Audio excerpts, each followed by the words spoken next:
Hello everyone, welcome to AI Anytime channel, and in this video we are going to have a very important discussion on a topic, and the topic you have already seen from the thumbnails and the video title. The topic is how to become an AI ready organization. Now in this video we are going to outline the building blocks for developing an AI ready and capable organization. And with this video you can jumpstart your AI strategy. Nowadays you will see there has been a lot of development in the AI community. In this industry you will see AI is booming like anything. You see multiple generative AI models, for example large language models and vision models are being developed and launched on daily basis in the last few months. For example, you have seen revolutionary chat GPT, and there are a lot of other open source model. Llama was launched by Facebook. You see recently Microsoft has launched a Jarvis.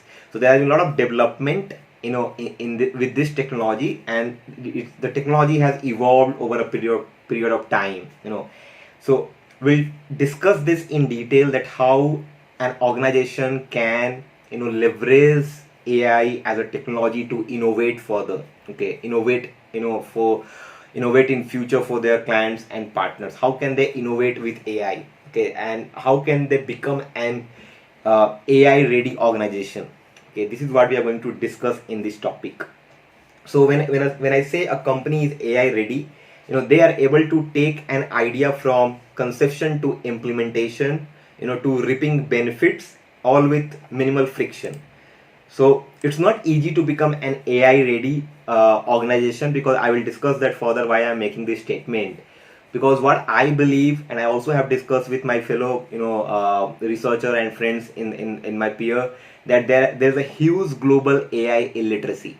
And that's what I'm going to discuss today, that how we can consider few of the fundamentals, topics or fundamentals points basically, that will help you transform your organization. And the first thing that you see currently on my screen, I'm talking about some points here. You can see I'm talking about budget, culture, infrastructure, data and skills, and on top you see something called B-CIDS. That's how it gets pronunciated, because we're calling it B-CIDS. Now we're talking about budget, culture, infrastructure, data and skills. These are very important if you really want to make your organization an AI ready. And all of them are too big to discuss, and in this video I'm going to discuss something on culture.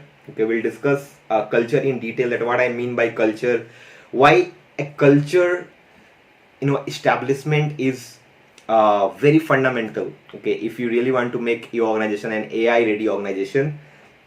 And you don't get to this stage overnight when you have to become an AI ready organization. Like you see companies, for example Google, they have become an AI driven organization. I will say that they have this ability that they can develop or they can deliver large scale AI projects, of course for businesses, and of course directly for consumers as well. And they haven't become this haven't acquired this ability overnight. They have developed it because AI ready requires a level of preparation, and that is rarely discussed within community. And when I say that it requires level of preparation, it's not only the cost. It requires investment in your company culture, talent pool. You need the right talent, you need the data, you need the infrastructure. It's very important, and it will eventually change the way you do the business. And it takes time. It's a long term investment, and now is the time. Now it's very crucial time for an organization to focus where they want to innovate in future, because AI is developing with a rapid pace, and it will be here. AI is to stay, and this is what we are going to discuss. So let's discuss at a very high level the pillars that you have seen in the previous slide, that budget, culture, infrastructure. In this video I will discuss culture. So when I discuss culture, the first thing that I would like to discuss is establishing an AI literacy, because I believe that there is a huge global AI illiteracy, and these organizations, the group of developers, or you say researchers, they take advantage of this illiteracy. Okay, mainly the this large organization. So it's very important to create this cultural and mindset shift, okay, for embracing AI, and that's where this comes, establishing an AI literacy. Okay, so literacy is the key for shaping employee attitude towards AI. This is not just about training your technical teams. It about most employees in your company, even if they are not part of your technical teams, they should have a base understanding of AI and be able to answer what is this thing. Okay, how does it work, and what is the company planning to do with AI? Okay, or how does it impact job security, for example, where because currently in the industry, if you see, there is a lot of discussions going on that AI will take over human, or AI will kill some set of jobs. It's debatable, we can debate on that, but I'm not going to debate on that topic. But this is so important because it reduces fear when you create this kind of literacy. When you create this AI literacy, it reduces the fear and closes the door for false interpretations. Uh, there shouldn't be any false interpretation within your team or within your organization, across organization, that whatever that we are discussing, that AI will take over humans or AI will take your jobs. Okay, without this base AI literacy, once employees hear about your company's plan to integrate AI, they may take their own assumptions. They can assume, they take actions that can negatively impact your company's reputation. Just to give you an example, if your employee think that they are going to lose their job, they may plan a protest in reaction. They can start protesting against, some may leak information to the media based on their own interpretation of what you are really going to do with AI, what as an organization you are going to do with AI. This information can be leaked, and this has happened recently. In the United States, there are a lot of data that has been exchanged to media, based on employees' interpretation that what company is really going to do with artificial intelligence.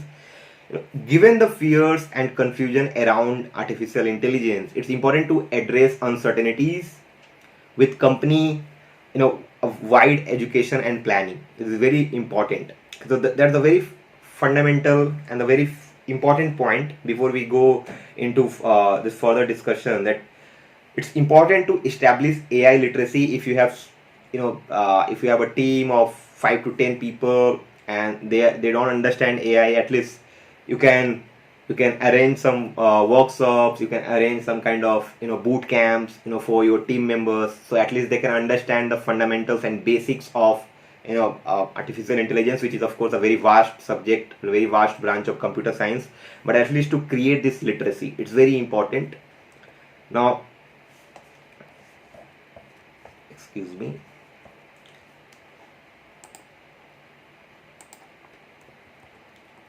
So the next point is to make leadership data savvy. Okay, we just discussed about AI literacy. Okay, data is the core of AI. It's very important. Because we have abundance of data. And just to give you number, on day-to-day basis, we kind of generate 463 exabytes of data. And it's abundance of data are sitting on the cloud or wherever, whatever kind of knowledge or databases that you manage. Now, data literacy is also very important. Okay, when I say make leadership data savvy, it's important to understand that data literacy does not stop with data scientists or senior leaders or HR managers or sales and marketing persons. Anyone making business decisions and managing innovation should know how to use and interpret data. Data is the most fundamental thing in this current world. If even if you are not talking about technology, just take this universe as an example. Data is the most fundamental thing currently, and it's very important for people to understand how to use and interpret those data. Only will this help with with strategic decision making anchored on data, but it will also facilitate the adoption of AI, as many decisions around AI are inherently data driven. Okay, when we talk about AI, most of the time we talk about this data driven intelligence or data driven insights. When it comes to data literacy, industry best practice is to exemplify from the top. Okay, as more and more leaders use data to drive decision based on just gut feelings. The time has gone where, you know, as a leader you go with the gut feelings. Okay, X will work or the Y will work just because, you know, I'm getting this message from inside. Most of the time it will not work, few of the time it might work. You know, of course experience helps, you know, but that's also a data. Okay, so it's very important for you to understand the use of data, how to use data and how to interpret data, how to make decision based on those data. As a leader, I think it's very important in any organization, whether it's a technology driven organization or any organization. You know, it's very important to understand. If I go next, it's be ready to experiment. It's one of my favorite, you know, because it's be ready to experiment and brace for uncertainties. Okay, you know, experimentation and iteration are critical parts of, you know, machine learning, which is a subset of artificial intelligence. And, you know, the ML and AI has been used interchangeably. People have, you know, have some misunderstanding about the both the keywords, but, you know, experimentation and iteration are extremely critical part of the machine learning life cycle or the ML development life cycle. You know, it can evolve, it can involve going back and forth multiple times to tweak your model. So if you are training a machine learning model on vast amount of data, and you might not get the desired response. When I say response, again, it's a that can be any evaluation metric, the way you evaluate your model. If you are not getting desired response after training a machine learning model, you have to perform several kind of tuning. You have to tune the model again and again. You have to go back and start doing it, have a look at data again, and then you have to make better decisions while training the model. You have to tune the parameters. So it's an iterative process. Okay, it takes time, you know, and you fix issues during development as well. And, you know, it can also include iteratively making changes based on your testing, the way you are doing this testing. You may also perform, you know, A/B testing of completing solutions to decide which one to use. Now you can have multiple versions of your model, and you can perform this A/B testings to decide which model to use. And, you know, all this takes time. Okay, so you have to be openness to uncertainty. Okay, and the ability to interpret and act on data that we discussed earlier. So, you know, building a culture of experimentation in your company requires that you provide sufficient time, you know, for multiple rounds of test and iterate. Most of the time, as an individual, and also when I work with my team, you know, I have failed most of the time rather than, you know, getting success. Now this has happened, and that's how, you know, we all learn. And mainly when we are working with AI and machine learning models, most of the time we failed. We don't get the desired response, you know, and then we go back, we tweak it, iterate it, and over a period of time we get this desired response that we want. Okay, so, and most of the time, you know, you should also remain open to the possibility that not all projects will pull through. Okay, most of the projects will, you know, get failed, and only few of them will get succeed. And, you know, given these uncertainties, it's crucial to incorporate early testing. Okay, when you are, you know, creating this machine learning life cycle, it's crucial to incorporate early testing and always have a plan B mapped out. You should always have a plan B when you are trying to work on a large AI and machine learning driven project, and you should have a plan B in place. And maybe you can parallelly also keep a track on that as well with your team members. So, and now we come to build cross-functional team, which is very important, you know, across organization.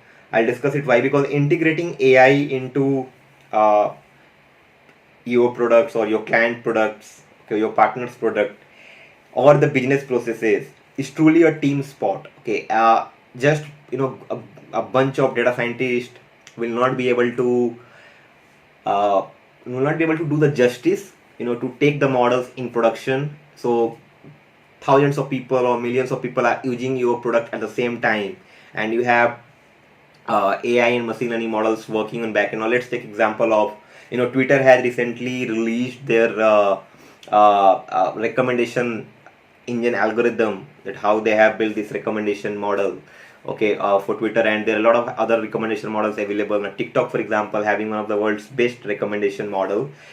Now, when you see this apps like OTT platforms like Hotstar or Netflix, for example, millions of consumers, millions of end customers are watching the same content at the same time. How do they handle all these, latencies and traffic?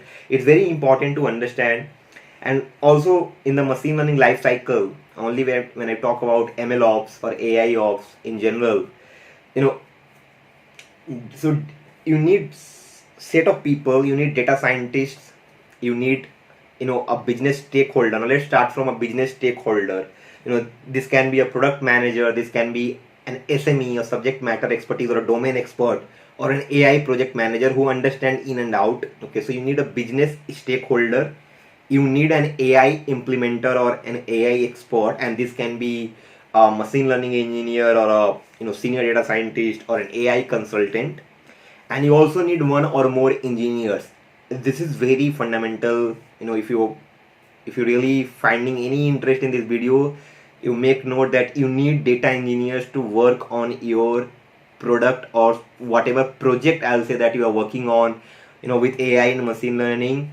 If you're really looking to deliver a scalable solution, you need data engineers in your team, guys, okay, who can work with this data scientists or software engineers, who really help with the data pipelines, development of these pipelines, and model integration, with the data feed that we are getting. So it's very important. So it, at a minimum, you should have this set of people, a business stakeholder, a set of data scientists or ML engineers, or AI consultant, and also couple of data engineers or software engineers in your team. Okay, so if you are used to operating in silos, then AI initiative will remain as prototypes in the hand of data scientists. Building a prototype is a very simple thing. You take machine learning or AI models, you have so many open source models. Now if you want to really build a sentiment analytics or summarization, POC, proof of concept or prototype for your client, it hardly takes you a day or two to build it. With so much of open source support now we have, in this community. You go on Hugging Face, which is one of the largest deep learning and NLP community. You go and utilize their open source models, and you create some kind of POC and you show it to your client. It's very easy to do that. But when you are really building a solution which requires multiple AI and machine learning models to work, in a single platform or a single tool, it's very important. Okay, so and you need this kind of collaboration. If you have a large corporates, if you have a large organization, you need collaboration to work on. Okay, so lack of collaboration is a big contributor, to AI initiatives failure, guys, especially in large organization. Either no support is available from data engineering or software engineering team. They are too busy to incorporate new models. But if you genuinely want to become an AI ready and capable company, you need the right team to function, right team to work, and you don't need 100 of people. If you take examples of company like Midjourney, Midjourney, that AI image generation company, there are only 9 people, 8 to 10 people hardly, who is working with Midjourney. Okay, and you see that they have created this, revolutionary AI image generation platform. Okay, and the service that they provide through their Discord server, it's amazing to see. It's only 8 to 10 people. You see, when OpenAI started, a few years back, there were hardly few people were working for them. Now take example of DeepMind, they don't have thousands of people working for them. They have very limited people, but they have the right team to work on. They have AI researchers, they know clearly what they have to do. They have a clear vision of how they have to work with this technology as an AI first company or an AI ready organization. I'm talking about DeepMind and OpenAI, who are fully AI based companies. They are AI companies, by the way. So they know what they have to do. They know their research areas. They have those set of team. They have AI researchers, subject matter expertise. They have data engineers. They have senior machine learning engineers, and of course they have this people of technologists who are having vast technology knowledge of more than 10 to 15 years as well. So this is very important to have the cross-functional team. Now, most important, I will say, in the last few years, is having an ethical committee. Okay, at your organization, you should have an ethical and accountable committee. Okay, and there can be multiple case study that can be discussed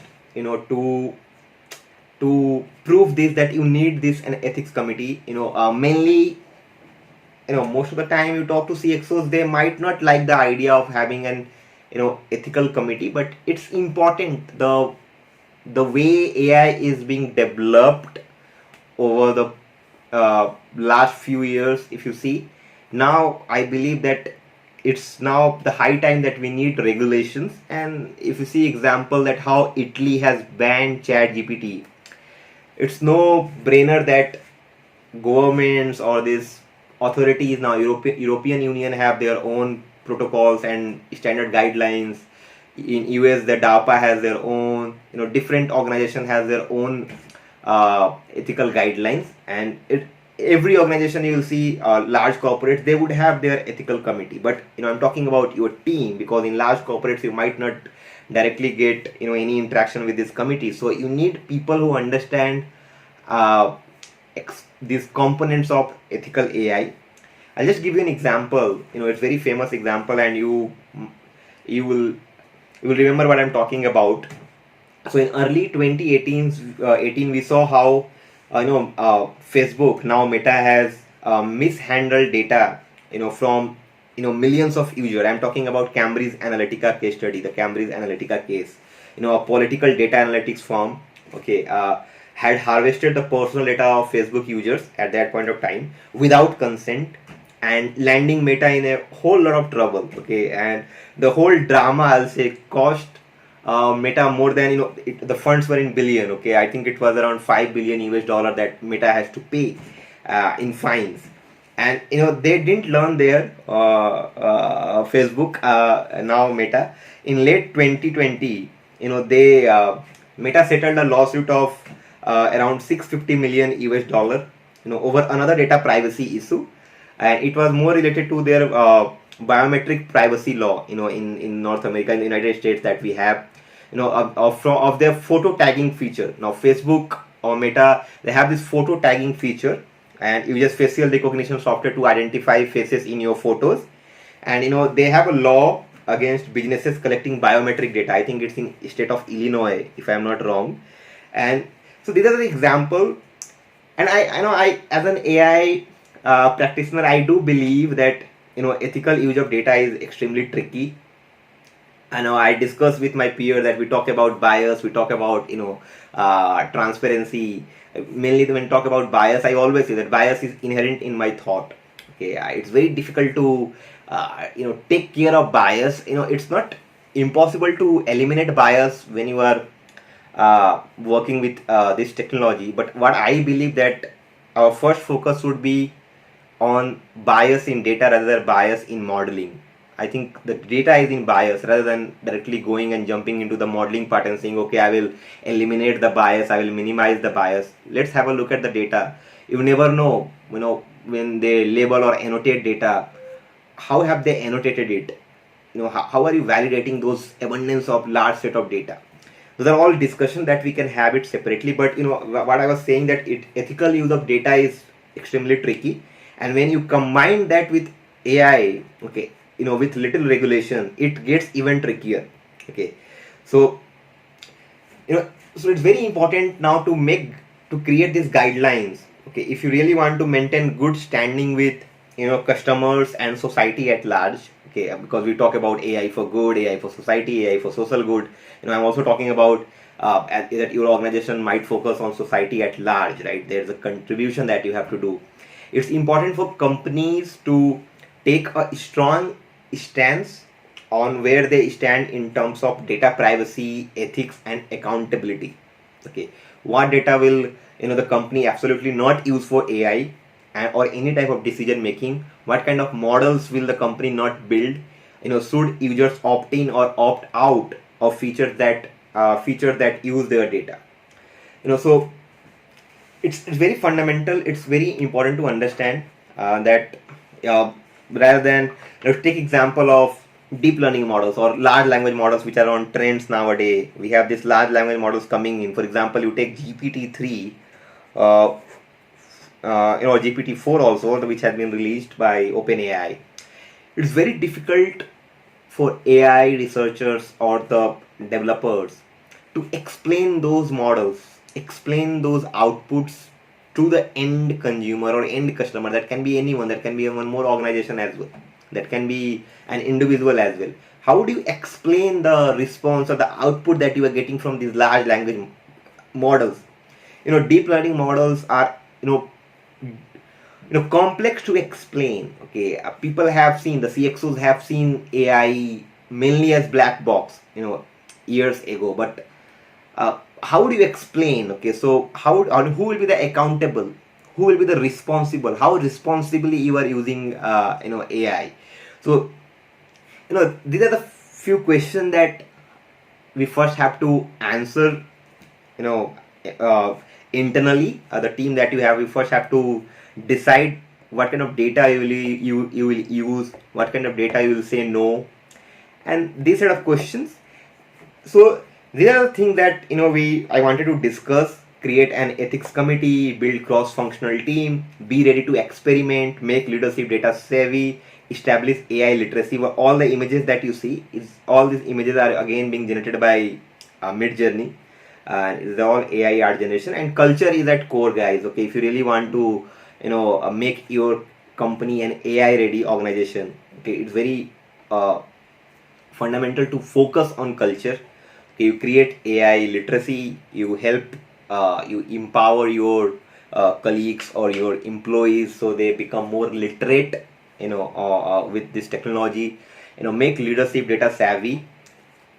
Your decisions should be based on data. It should be data driven. It should not be emotion driven most of the time. Okay, when you are making decisions, at few of the times the things are not in your control, that you don't have data at your disposal, or you don't have these insights at your disposal, so you make decisions with that come from your experience, and that will always be there. And be ready to experiment. You have to keep an open mind when you're working with AI and machine learning, and it takes time, if you really want to work with this technology. And then we build cross-functional team. As I said, you have to build a cross-functional team. You need sort of software engineers, you need data engineers, you need data scientists or senior machine learning engineers, you need AI consultant, and you need a business stakeholder that can be a subject matter expertise or domain expertise. Okay, and then create a committee who will look after who will set the guidelines, or who will look after your ethical and accountable or ethical components in general. That we have multiple components that we can discuss, that can be explainability, that can be accountability, that can be transparency, bias, governance, that can be anything. Okay, that can be discussed. So I discussed these 5 elements for establishing culture, or cultural readiness for AI in your organization. And with these 5 elements, you now have a head start in that journey. And once you get into this get into this thick of each of the element, okay, you will find more areas, okay, for cultural improvements. And you have to tell me, okay, because these are all my findings. I have been part of this AI machine learning community for now almost 6 years. I have been learning, and these are all my learnings. I have seen this across startups, across these large organizations. And now, if you are considering these factors, and if you find more areas for cultural improvements, please reach out to me. Please let me know your thoughts and feedbacks in the comment box. I'm open to feedback as well. I would like to understand what kind of challenges you are facing and how you overcome those challenges to when you are working with this AI and machine learning projects, large scale projects. Please let me know. I think that's all for today's videos, guys. Okay, I hope you like the video. If you like the content I create, please subscribe the channel if you haven't subscribed yet, and please do share this channel with your friends and to peer. That's all for this video, guys. See you in the next video.